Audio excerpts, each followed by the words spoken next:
구약성경 819면에 있습니다. 구약성경 819쪽 시편 26편 1절부터 12절까지 끝절까지를 제가 한 절, 성도님들이 한 절 교독하도록 하겠습니다.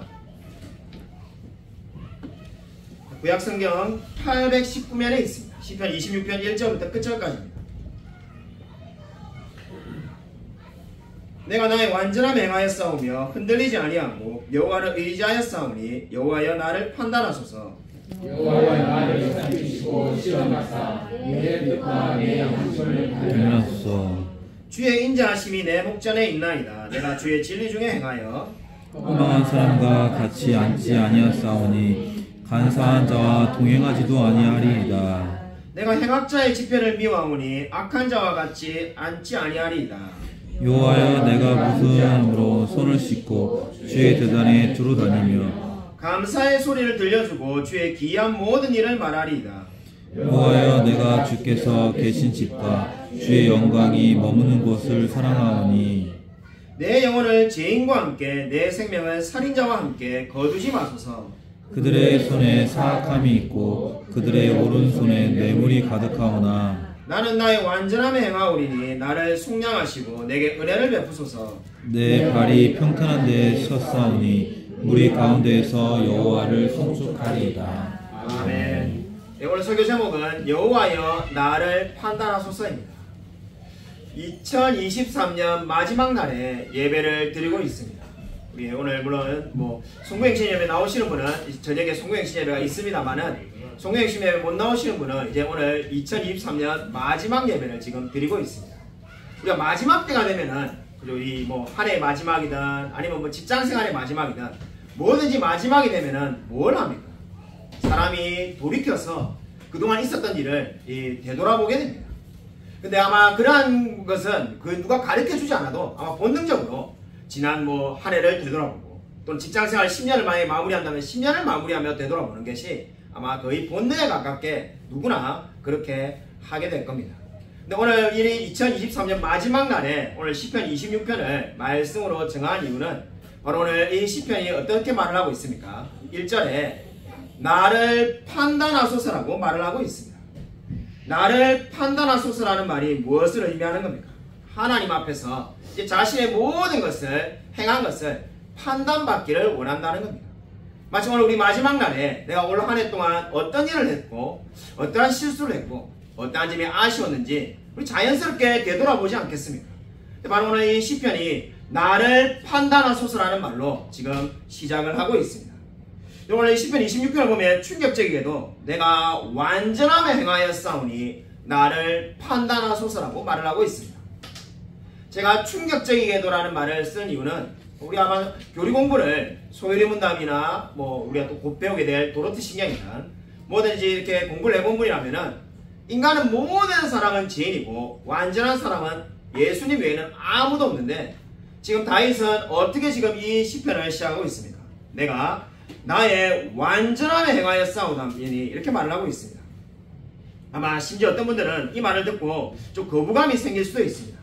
여기서 완전하다는 말은 죄를 한 번도 안 지었다는 그런 의미가 결코 아닙니다.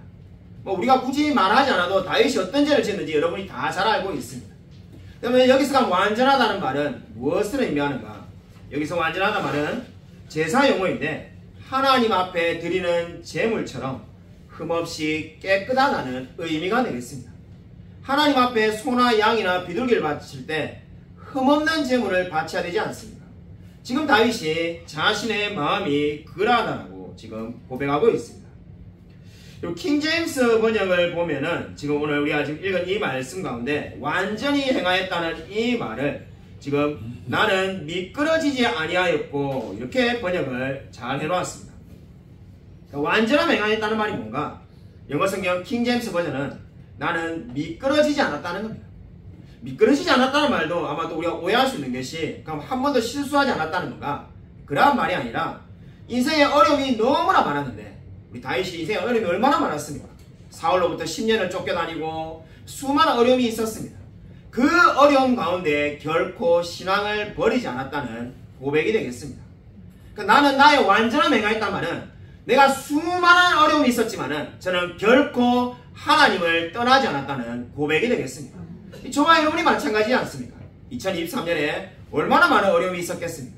여러분 아마 여러분 돌아보면은 뭐 우리가 재정의 문제든 여러 가지 여러분의 삶 가운데 수많은 어려움이 있었습니다. 그러나 결코 저와 여러분이 하나님을 떠나지 않았다라고 우리도 고백하지 않습니다. 다윗도 지금 동일하게 내가 나의 완전함에 행하였사오니 나는 결코 미끄러지지 아니하였다고 고백을 하고 있습니다. 여러분 2절을 보시면은 세 단어에 주목을 해야만 합니다.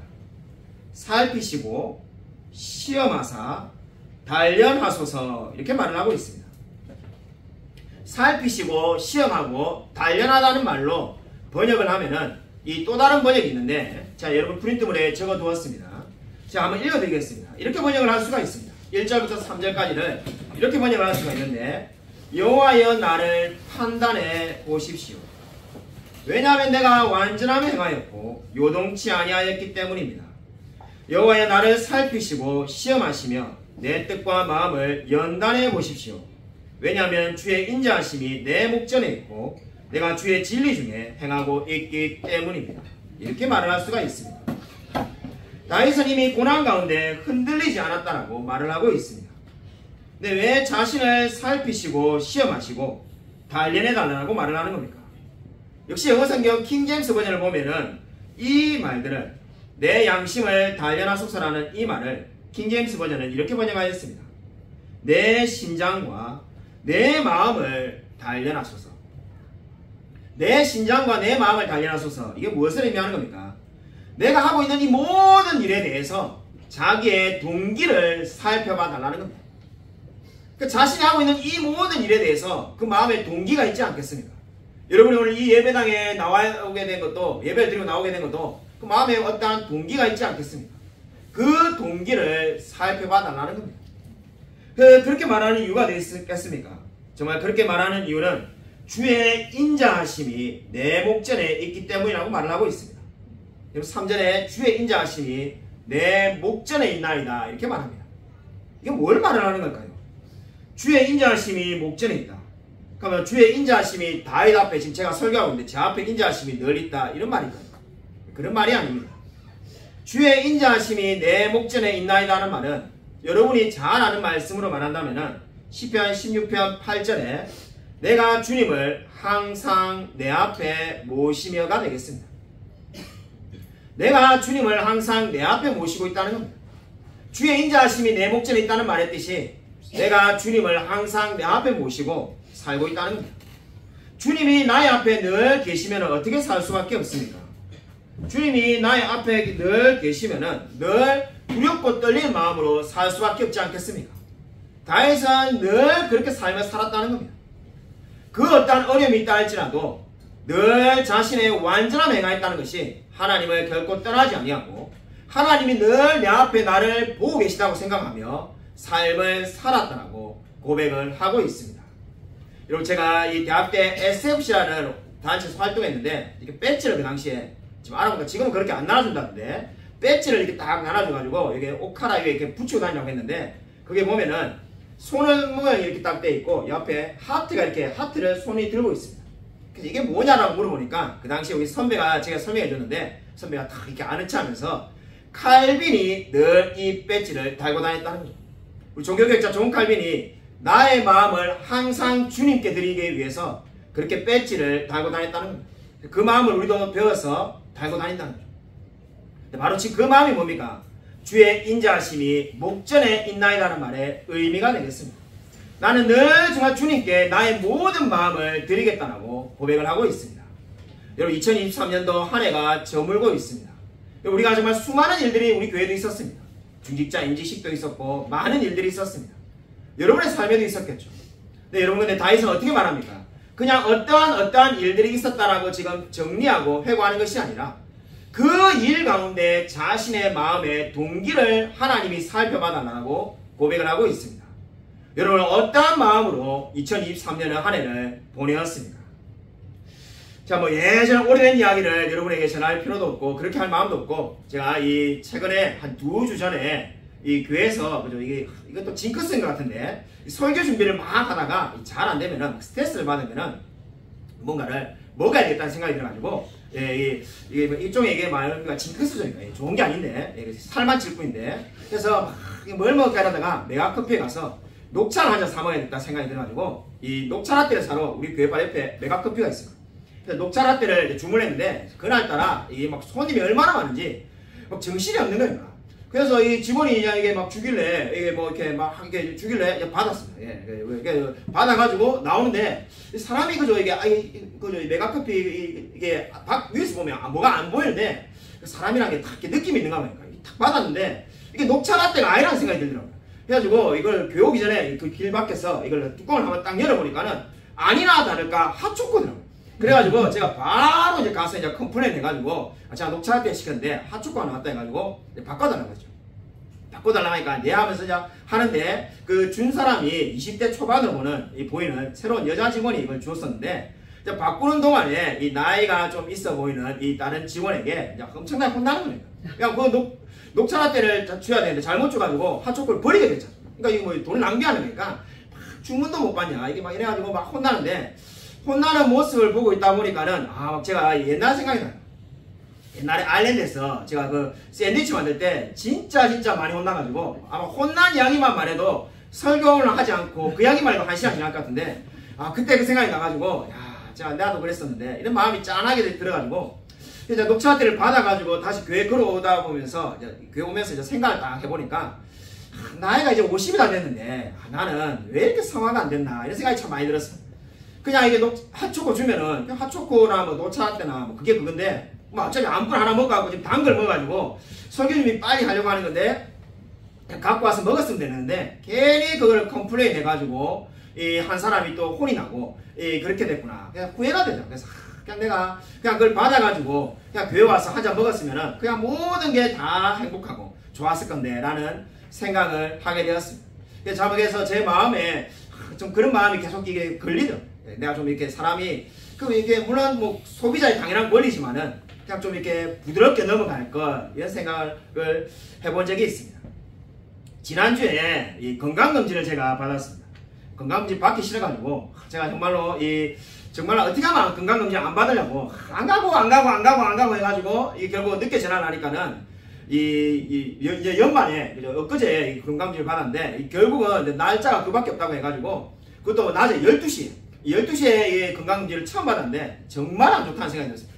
계속 오전 내동 물도 못 마시고 교회 앉아 있다가 건강검진 받으러 갔는데 받으러 가니까는 제가 처음 간 병원이었는데 얼마나 친절하든지 제가 뭐 어느 병원인지 말 안 하겠습니다만은 평생에 이렇게 친절한 병원이 있었는가. 제가 솔직히 무슨 생각이 들었냐면은 제 아내가 간호사인데 우리 아내가 과연 병원에서 이렇게 친절할까 이런 생각이 안 들더라고요. 그래서 너무 친절해가지고 진짜 감동을 받아가지고 정말 이게 제가 뭐 후기를 한번 올리고 싶은 마음이 들 정도로 물론 올리지 않았습니다만은 이렇게 친절한 병원이 다 있나 이런 생각을 하고 건강검진을 이렇게 다 이렇게 끝나고 나니까는 위 내시경 하고 나니까는 이제 이 의사 선생님이 부르지 않습니까? 의사 선생님이 보자고 이제 불러서 긴장하는 마음으로 또 무슨 말을 할까 들어가니까는 의사 선생님이 좋은 소식이 있다는 거예요. 제가 순간적으로 무슨 생각이 들었냐면은 병원비를 깎아주려구나 공짜인가 뭐 이거 혹시 뭐 법이 바뀌었나 그래서 이제 그렇게 제가 위 내시경 그냥 쌩으로 하는 거 해보다가 막 정말 너무 힘들어가지고 수면 내시경이 있기 때문에 혹시 뭐 수면 내시경 하는 거를 싸게 해주려고 하나 뭐 이런 거 생각했는데 의사 선생님 하시는 말씀이 깨끗합니다. 이렇게 말을 몇 번 하시고 깨끗합니다. 위도 깨끗하고 식도도 깨끗하고 십이장도 깨끗하고 정말 깨끗하다면서. 우리 보통 한국인들은 뭐 위궤양도 좀 있고 뭐 위염도 있고 역류성 식도염도 있고 이거 다 없는 사람들이 많지 않은데 이 나이에 진짜 한 가지도 없고 보시면은 깨끗해가지고 너무 깨끗하다면서 깨끗하다는 말을 한 4-5번 하십니다.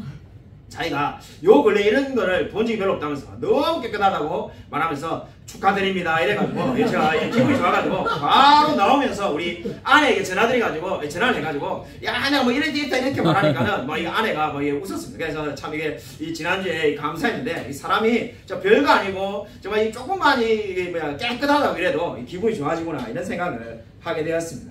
여러분 아마 사람이라는 것이 어떻습니까? 자기 정말 마음이 정말 조금만 기쁜 일이 있어도 즐겁고 행복합니다. 근데 지금 오늘 다에서 어떻게 말을 하고 있습니까? 자신의 마음의 동기를 살펴봐 달라고 말을 합니다.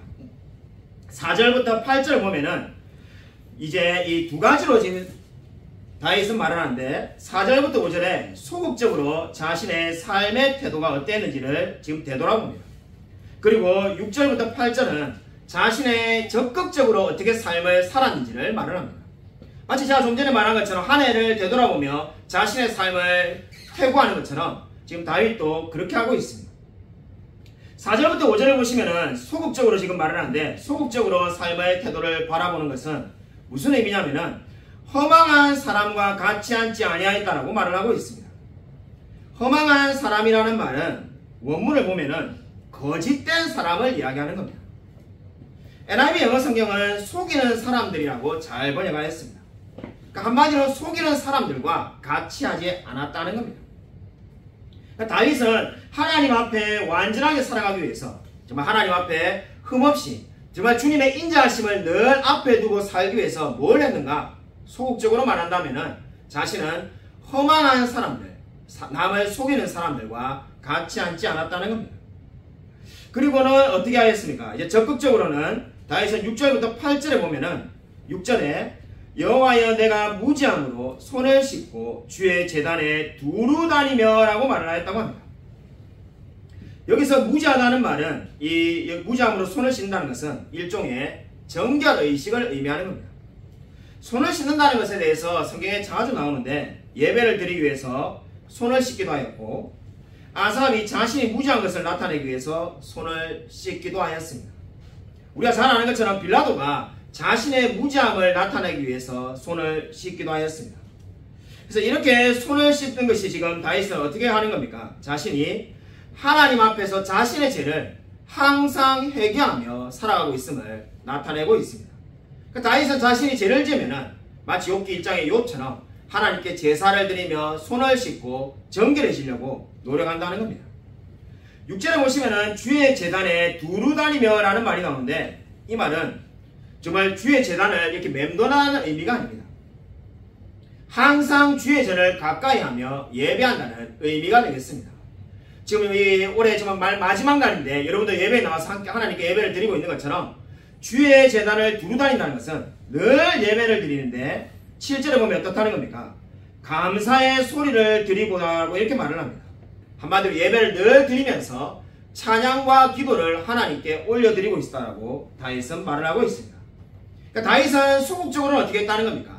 정말 하나님 앞에 정결하게 살기 위해서 허망한 사람들과 같이 하지 아니하고 그리고 적극적으로는 늘 예배를 드리며 감사하며 살아가는 삶이었다고 고백을 하고 있습니다. 저와 여러분도 이와 마찬가지로 삶을 살아가고 있지 않습니까? 최근에 우리 교회 성도님께서 일하시는 곳에 일하시는 곳이 바뀌어가지고 신방을 가기 위해서 우리 아내랑 신방을 가기로 결정을 했습니다. 근데 제가 최근에 좀 이게 지금 연말에 그죠? 연말이 원래 목회자들은 다 바쁘니까요. 그죠? 이거 송구행 신예를 설교 준비해야 되는데 제가 또 중국 갈 강의안도 준비해야 돼가지고 바쁘니까는 이 마음에 여유가 없어가지고 화분을 하나 사다 놨어야 되는데 그러니까 신방 가기 위해서 이 화분을 하나 사다 놓는 게 교회 근처에 일지구에서 잊어버렸어요. 집에 퇴근해가지고 집에를 가고 나니까는 집에 와가지고 이제 생각이 난 거예요. 화분을 사갖고 왔어야 돼. 그래갖고 이제 후회가 돼가지고 그때 이제 급히 나와가지고는 이 화분을 사러 이제 이지구에 갔습니다. 이지구에 여러분들 아마 잘 아는 롯데리아 옆에 늘 그 화분 가게가 있었는데 꽃가게가 없어졌더라고요. 이게 참 마음이 급한데 빨리 신방 가야 되는데 꼭 이렇게 마치 그죠 마치 이렇게 이상하게 바쁜 날 그게 없어가지고 그래서 이게 할 수 없이 그냥 인터넷에 막 검색해가지고 제일 가까운 꽃집 하니까는 이 꽃집이 있더라고요. 그래서 이제 근처에 찾아갔는데 뭐 개업한 지 얼마 안 됐는지 좀 이게 뭔가 허술하고 느낌이 하여튼 좀 새로 생겼다는 느낌이 딱 들었습니다. 들어가서 이제 이렇게 있으니까는 주인이 없는 거예요. 주인이 오지도 않아요. 그래서 앞에 입구에 보니까는 이 주인이 이게 이제 걸어놓은 이 전화번호가 있길래 전화를 걸었어요. 걸어가지고 언제 오시냐고. 제가 마음이 좀 급하니까 빨리 사서 가지고 신방 가야 되는데 이 주인이 안 오니까 그래서 제가 이거 언제 오시냐고 물으니까 멀리 꽃 배달을 가는데 좀 전에 출발했다. 그러니까 그분이 출발하고 나니까는 제가 들어간 거예요. 하필 그렇게 돼가지고 그래서 제가 이거 큰일 났다. 근데 꽃집이 지금 없어진 걸 알고 그게 꽃집 말고는 다시 이제 일찍으로 와야 되는데 일찍으로 오는 건 말이 안 되니까 이거 어떻게 하지 이렇게 이제 고민하면서 뭐 알겠습니다 하니까는 그분이 무인 판매로 판다는 거예요. 그래서 제가 본능적으로 무인 판매하면 키오스크가 어디 있나 이렇게 찾아보니까 키오스크도 없는데 무인 판매를 한다는 거예요. 그래서 무인 판매를 어떻게 합니까? 라고 물으니까 그냥 화분 마음에 드는 거 한번 골라보시라는 거예요. 그래서 제가 이거 딱 보니까는 이 데스크 앞에 이 빨간색 꽃이 있는 화분이 이뻐가지고 이걸로 하고 싶은데 그럼 어떻게 할까 그러니까는 그거 그러면 특별히 이 전화로 지금 주셨으니까 5,000원 싸게 해줄 테니까는 가져가시라. 그럼 돈을 어떻게 송금할 거니까는 그 데스크 앞에 보면은 계좌번호가 있다면서 계좌번호를 보내면 된다. 그래서 계좌번호를 보내면은 근데 제가 가만히 있어 생각하니까 계좌번호 보내면 제가 교회 이게 내야 되니까 영수증이 필요하다니까는 현금 영수증 계좌를 보내면 바로 보내주겠다. 그래서 바로 이렇게 이제 받았어. 받고 나서 이제 가만히 보니까 또 문제가 있는 게 이 화분을 들고 가려면 뭐 포장도 하고 이래야 되는데 이거 아무것도 없잖아요. 그래서 그분이 다시 전화를 해가지고 이거를 어떻게 들고 왔냐 그냥 들고 갈 수 없고 자 이래 말하니까 옆에 옷장이 있는데 장이 있어. 장이 그 하얀 장이 있는데 그 장을 열어봐. 그 장을 열어봐. 이 장을 열어보니까 뭐 아무것도 없으니까 그래서 그 옆에 또 장을 열어봐. 장이 막 5개가 이렇게 있어. 그래서 그 옆에 장을 또 열어봐. 뭐 있냐니까 또 없다니까 그 옆에 또 장을 열어봐. 여니까는 이 하얀색 여러분들 생각하는 화분에 하얀색 이렇게 그 담는 그 봉투 있잖아요. 그게 딱 있는 거예요. 그거에 담아가면 된다. 시킨 대로 이렇게 담아가지고 이렇게 걸어가서 집에 오다 보니까는 뭔가 이게 좀 손해봤다는 생각이 많이 들어요. 내 혼자 막 셀프로 이렇게 다 샀는데 5,000원 빼달라는 게 아니라 참 목사만 아니면은 진짜 10,000원, 15,000원 많이 빼야 될 것 같은데 자기는 한 게 아무것도 없고 말로 다 진행을 해가지고 마치 제가 조금은처럼 내가 다 해가지고 다 포장해가지고 이라고 가져가는데 이게 뭐 하는 건가 이런 생각이 들어가지고 평생에 처음으로 화분을 셀프로 사봤습니다. 그러니까 제가 그때 영하 12도가까지 된 날인데 그걸 이제 화분을 들고 우리 집까지 걸어오니까는 사람들이 다 쳐다보는 거예요. 그래서 이게 왜 쳐다보는가 나중에 생각해보니까 그 추운 날에 그죠 남자가 화분을 이렇게 안고 이렇게 막 걸어가니까는 뭔가 싶어가지고 다 쳐다보는 거예요. 제가 근데 두 가지를 깨달았어요. 첫 번째 진짜 열심히 사는 분들이 많구나 걸 깨달았어요. 제가 그때 사장님에게 나중에 물어봤는데 원래 무인 판매인가 하는 거 아니니까는 그냥 놔두면 고객님이 떠날 것 같아가지고 무인 판매도 한다라고 말을 했거든요. 어떻게 하는지 막 팔라고 막 애를 쓰는 그 모습에 감동을 받았고 두 번째로 제가 그날 깨달았던 것이 정말로 준비하지 않으면은 고생하고 손발이 고생하고 나는 것을 제가 뼈저리게 느꼈어요. 그래서 참으로 그래서 뭐 덕분에 이 많은 것들을 생각한 날이었는데 여러분 오늘 구절의 말씀을 보시면은 구절에 내 영혼을 죄인과 함께 내 생명을 살인자와 함께 거두지 마소서라고 기도하고 있습니다. 여기서 죄인과 살인자라고 말을 하는 것은 이 바로 다윗이 말한 앞에 나오는 4, 5절에 나오는 거짓말하는 사람들, 간사한 사람들, 악을 행하는 사람들과 같은 사람이 되겠습니다. 그러니까 하나님께서 다윗을 이러한 사람들과 같이 취급한다면 다윗이 선하게 사는 것이 무슨 의미가 있겠습니까? 그래서 다윗은 지금 어떻게 말하는 겁니까? 내 영혼을 죄인과 함께 내 생명을 살인자와 함께 거두지 말아달라고 기도하고 있습니다. 여러분 11절 말씀을 우리 같이 한번 함께 읽겠습니다. 11절 다시 한번 읽겠습니다. 네, 시작. 나는 나의 완전한 영광이니 나를 성령하시고 내게 은혜를 베푸소서. 아멘. 여러분 완전함이란 말이 또 나옵니다. 우리 1절에 말한 것처럼 여기서 바로 말하는 완전함은 자신이 제사제물처럼 흠없이 깨끗하게 살겠다는 고백이 되겠습니다. 그러니까 이미 완전하게 자기가 살았고 지금도 이제 앞으로 완전하게 살겠다는 고백이 되겠습니다. 마치 우리 지금 2023년도 오늘 마지막 날 그렇지 않습니까? 지난 1년 동안 하나님 말씀대로 살게 해주셨음을 감사드리고 내년 안에도 하나님 말씀대로 살게 해달라고 우리가 고백하지 않습니까? 바로 다윗이 그렇게 기도를 하고 있습니다. 여러분 오늘 12절 마지막에 보면은 다윗이 평탄한 데에 섰다라고 말을 합니다. 평탄한 데에 섰다는 것은 무엇을 의미하는 겁니까? 하나님 앞에 늘 정직하게 삶을 살았다는 의미가 되겠습니다. 여러분 정말 오늘 한 해가 지금 오늘 끝나가고 있습니다. 정말 다윗처럼 평탄한 길에 우리가 살았다고 고백할 수 있습니까? 늘 정직하게 살았다고 고백할 수가 있습니다. 다윗은 과거로부터 지금까지 늘 정직하게 삶을 살았다고 고백하고 있습니다. 바로 이렇게 살기 위해서 하나님께서 자신의 삶을 모든 삶을 인도해 주셨다는 것을 지금 인정하며 다윗은 감사하며 나아가고 있습니다. 제가 최근에 정말 모든 것이 하나님의 은혜이고 모든 것이 섭리라는 것을 정말 크게 깨달은 사건이 있습니다. 여러분이 아마 우리가 다 아는 것처럼 다음 주가 되면 우리 협동 목사님 정재호 목사님께서 오셔서 부임을 합니다. 정말 여기 정재호 목사님께서 부임한다 해서 아마 여러분은 뭐 별 느낌이 없는 우리 목사님 아는 지인이 한 명 오시는 것 같다. 뭐 아니면 또 어떻게 오시는 것 같다. 이렇게 생각하는 거겠지만은 저는 정말 그분이 온다고 할 때 정말 이 머리가 막 전율이 나가지고 정말 감동을 받았습니다. 왜냐하면은 우리 오래전부터 우리 이경희 장로님이 제 혼자 그죠 뭐 사실 혼자 다 할 수는 있지만은 맞는 말씀이죠. 협동 목사님 한 분 계시면은 더 체제가 안정될 건데 이렇게 해서 늘 기도하셨는데 저도 좀 그런 생각이 들더라고요. 제 혼자 물론 다 할 수는 있지만은 이게 최선인가 하는 생각을 하면은 김용성 목사님 계실 때처럼 협동 목사님 한번 오시면 좋겠다는 생각이 들어가지고 제가 약 한 달 전에 제 아는 분이 지금 이제 설교 한번 살짝 이야기해 드렸는데 10명을 데리고 개척을 했다가 지금 이제 성도가 아무도 없어가지고 부부끼리 2명이서 목사님 4가 집에서 제 예배를 드립니다. 그렇게 할 바에야 나중에 뭐 이제 다른 기회를 가더라도 선교사로 가든 개척교회를 가든 청배를 가든 그 전까지 우리 교회 협동 목사님 오면 좋겠다는 생각이 들어가지고 기도해 보니까 그런 마음이 강하게 들더라고요. 그래서 이 몇 주 전에 그분에게 전화를 해가지고 용기를 내가지고 월요일날 사당에서 한번 만나자고 했습니다. 사실 만나자고 할 때 그렇게 제안하면은 거절을 못하지 않을까라는 인간적인 생각이 확 많이 있었습니다. 왜냐하면은 이 알고 지낸 사이가 지금 무려 20년이 넘습니다.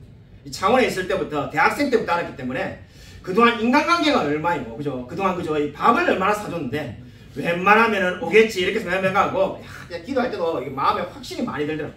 그래서 이제 사당에 가서 만나가지고 다 이렇게 우리 같이 협동 목사로 우리 교회 와라 좀만 도와달라 이렇게 말을 해야지 이렇게 말을 했는데 이 주일날 저녁에 연락이 왔는데 자기가 갑자기 요즘 허리가 아프다면서 못 만나겠다고 해요. 그래갖고 이 만나지도 못하고 약속이 끝나버렸어요. 그러니까 마음에 상실이 얼마나 되는지 기회를 놓쳤잖아요. 이게 협동 목사로 부르려고 했더만은 이게 그렇게 안 되는구나. 좀 하나의 뜻이 아니구나. 그냥 혼자 내년에도 혼자 다 해야 되겠구나. 혼자 중고등부, 주일학교, 주일예배, 초로역정, 또 도르트신경 다 하고 살 수밖에 없다 해가지고 마음을 비워버렸어요. 그래서 기도하던 거 기도 이제 다 처리하고 응답이 없다. 그냥 내 정욕에 쓰려고 하는 거 없다. 내 편하려고 하는 거겠구나 결국은. 그렇게 하나님 받아들이신 것 같다. 이렇게 하고 이제 마음을 비웠는데 놀랍게도 딱 정확하게 3일 뒤에 포도나무 교회 우리 여름에 인권 강의할 때 왔던 그 포도나무 교회 이 담임 목사님이 전화가 왔습니다. 전화를 왜 왔죠? 이래가지고 전화가 오더만은 저보고 이 자기 교회 지금 그 정정 목사님이 그 교회에서 5년 동안 협동 목사님으로 계셨습니다. 정정 목사님을 우리 넘치는 교회 협동 목사님으로 가면 어떻겠냐고 그렇게 말을 하는 거예요. 제가 깜짝 놀래가지고 생각도 안 하고 있는데 사실 정정 목사님과 저하고 막 이게 친한 사이가 아닙니다. 오랫동안 뭐 잘 아는 사이가 아닙니다.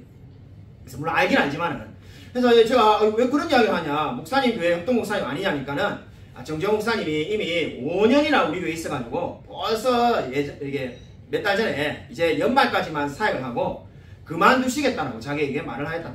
이제 보니까는 이제 한 교회에 너무 오래 있었던 것 같고 자기도 좀 새롭게 가고 싶다는 거죠.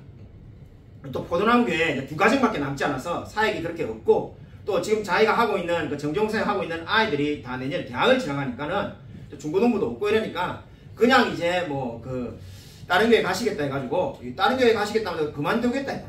그럼 그만두겠다 해고 다른 교회 가시는 거 아닙니까? 그러니까는 그래서 가려고 했는데 다른 교회 또 사역을 알아보니까는 잘 되지 않아가지고 결국 지금 이렇게 약간 공기에 붕 뜬 상태랍니다. 그래서 그 목사님께서 정정 목사님에게 저한테 물어보지도 않고 대단한 확신이신 게 저한테 의중을 전혀 물어보지 않고 본인이 정정 목사님에게 넘치는 교회 이 협동 목사로 갈 마음이 없냐고 이미 말을 했다는 거예요. 그래서 제가 이거 엄청난 확신인데 선지자도 아니고 하나님이 직통계 주셨는지 너 갈려니까는 이 정정 목사님이 오히려 더 뭐라고 하냐면 자기를 갈 마음이 너무나 많지만은 그 교회에서 자기를 오라고 해야 가지 않겠느냐 이렇게 말을 했다는 거예요. 그래서 제가 우리 교회 중직자분들하고 물론 의논을 해야 되겠지만은 제 마음 같아서는 거절할 이유가 없지 않겠냐면서 제가 그 목사님에게 이렇게 말했죠. 제가 원래 데리고 오고 싶은 목사님이 있었는데 이렇게 안 됐다면서 그러니까 박윤철 목사님이 하나님 뜻인 것 같다면서 자 바로 정정 목사님에게 통화해가지고 이렇게 이야기를 일단 한번 말을 해보겠다면서 그래서 중직자분들 빨리 모이시라 해가지고 우리 중직자 임시를 모이니까 청빙하기로 해가지고 협동 목사님으로 오시게 되었습니다. 자 이 상황을 가만히 보면서 제가 깨달은 것이 있습니다. 정말 기도하면은 기도한 대로 이루어지구나 하는 것을 깨닫게 되었습니다. 기도하면 기도한 대로 이루어지는데 내가 원하는 대로 이루어지는 것이 아니라 하나님의 때에 하나님이 원하시는 방법으로 이루어진다는 것을 다시 한번 깨닫게 되었습니다. 저와 여러분도 다 아는 이야기죠. 기도하면은 하나님의 때에 하나님의 방법으로 이루어진다는 것을 모르는 사람이 누가 있겠습니까? 저는 딱 협동 목사님 생각하고 우리 그 고향 후배 내가 인간관계에 있으니까 안 오시면 못하겠지. 이렇게 거절하면 함부로 거절 못하겠지. 하다못해도 6개월이라 도와주겠지. 자 이렇게 생각하고 나아갔지만은 하나님이 예배하신 분이 더 계셨던 거죠. 그래서 그분은 정말 일산에 사는데 일산에 사는 사람 여기까지 데려오려고 그 참 용기가 대단하죠. 일산에 사는 사람을 매 주마다 여기 오라고 지금 그렇게 말할 용기였는데 이 정재용 목사님 가까이 동탄에 사시니까 뭐 더 문제가 없지 않겠습니까? 자, 그걸 보면서 정말 하나님이 필요한 모든 것들을 다 예배해 주신다는 것을 제가 다시 한번 깨닫게 되었습니다. 그러면서 말씀이 떠올랐는데 잠언 16장 9절에 여러분 프린트본에 다 나와 있으니까 같이 한번 한 목소리로 읽겠습니다. 잠언 16장 9절 같이 한 목소리로 한번 읽겠습니다. 네, 시작. 사람이 마음으로 자기의 길을 계획할지라도 그의 걸음을 인도하시는 이는 여호와시니라. 아멘. 사람이 마음으로 자기의 길을 계획할지라도 그의 걸음을 인도하시는 분은 하나님이신 줄로 믿으시기 바랍니다. 정말 제가 이번에 계획을 세운 대로 하나님이 이루어주신 것이 아니라 하나님의 때에 하나님의 방법으로 이루어주셨습니다. 다음 주에 오실 우리 정재훈 목사님과 우리 성탄절에 설교하셨으니까 성탄절 예배 마치고 식사를 같이 하겠습니다. 식사를 같이 하니까는 이 정재훈 목사님께서 하시는 말씀이 얼마나 그렇게 유심히 잘 보셨는지 처음 봤는데 우리 둘째가 첫째보다 체격이 더 좋던데요 이렇게 말을 하더라고요. 예, 이게 참 이게 좀 말을 참 돌려서 이쁘게 하셨는데, 네, 그죠 이게 직설 좀 안 하시고 그래서 체격이 좋던데요 이렇게 하시길래 예, 맞습니다. 그러니까 정재훈 목사님이 뭐라고 말씀하시냐면 첫 마디가 제가 둘째랑 잘 놀아주겠습니다 이렇게 말해가지고 제가 깜짝 놀랐습니다. 그래서 어떻게 그렇게 합니까? 그러니까 자기가 뭐 설교는 잘하지 못하는 건 모르겠지만은 아이들과 놀아주는 거는 너무나 잘한다는 거예요.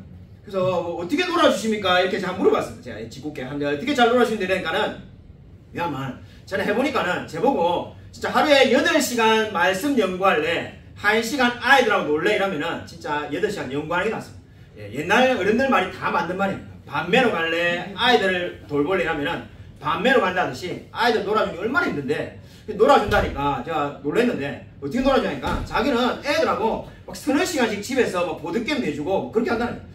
이야 대단한 분이다. 저 우리 집에도 보드게임 여러 개 있는데 다 잠자고 있는데 처음에 몇 번 해주다가 진짜 재미가 없어가지고 저 이게 안 하고 있는데 그렇게 자기 애들 놀아주는 거 너무 좋아하기 때문에 그 둘째랑 제가 잘 놀아주겠습니다 이렇게 말한 걸 듣고 진짜 좋은 분이 우리 교회에 오셨다는 것을 깨닫게 되었습니다. 그래서 참 여러분이 기도해 주신 대로 정말 우리 좋은 협동 목사님을 모시게 된 걸로 정말 감사하고 있습니다. 여러분 오늘 시편 26편 말씀을 주목해 보시기 바랍니다. 다윗은 결코 인생이 늘 순탄하지 않았습니다.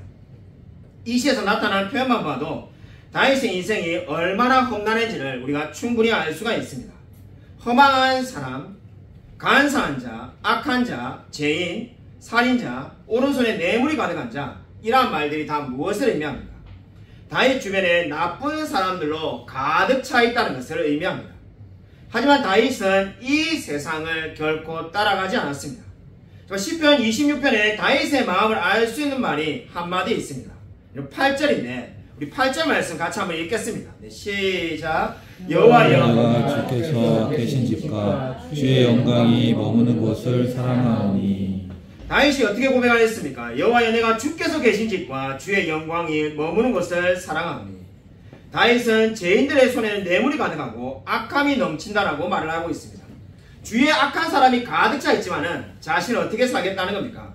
정말 주의 영광이 머무는 곳을 사랑한다라고 말을 하고 있습니다. 여러분 다윗이 늘 흠없는 재물로 삶을 살아가겠다고 고백하는 이유가 어디 있습니까? 바로 다윗은 주님을 사랑하기 때문입니다. 이것이 바로 구원받은 사람의 특징이며 구원받은 사람이 바로 나타나는 삶의 모습이 되겠습니다. 여러분 마지막으로 허드슨 테일러의 이야기를 예화로 드리고 말씀을 맺고자 합니다. 중국에 복음 전도하였던 유명한 선교사 허드슨 테일러는 이 선교사 후보생들을 이 면접을 볼 때 이렇게 물었다고 합니다. 당신은 왜 선교사가 되려고 합니까?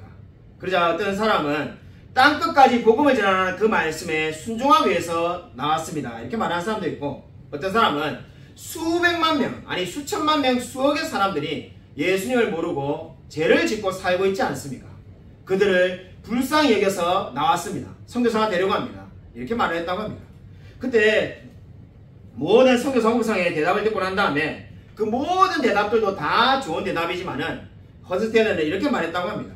정말로 저와 여러분이 선교사가 되고자 하는 이유는 여러분이 하나님을 사랑하기 때문입니다.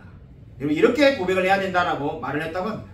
하나님을 사랑하는 마음에 선교사가 가능하고 하나님을 사랑하는 마음에 그 모든 삶을 하나님께 드릴 수가 있습니다. 오늘 다윗은 지금 어떻게 말을 하고 있습니까? 하나님을 사랑하는 마음으로 자신의 모든 삶을 흠없이 완전하게 살겠다라고 다짐을 하고 있습니다. 여러분 2023년도가 이제 하루도 채 남지 않았습니다. 2024년을 어떻게 살고자 합니까? 우리 마음 가운데 흠없이 살겠다고 완전하게 살겠다라고 여러분 마음이 생기지 않습니까? 여러분 그 모든 마음이 바로 저와 여러분이 하나님을 사랑하는 마음에서 비롯된 줄로 믿으시기 바랍니다. 하나님께서 정말 가장 좋은 길로 가장 선한 길로 우리를 인도해 주실 것을 믿고 정말 저와 여러분의 삶을 하나님께 온전히 드리며 살아가는 저와 우리 모든 성도님이 되시기를 주님의 이름으로 간절히 축원드립니다. 이 시간 우리 말씀을 생각하면서 주여 한번 크게 외치고 간절히 통성기도하겠습니다. 주여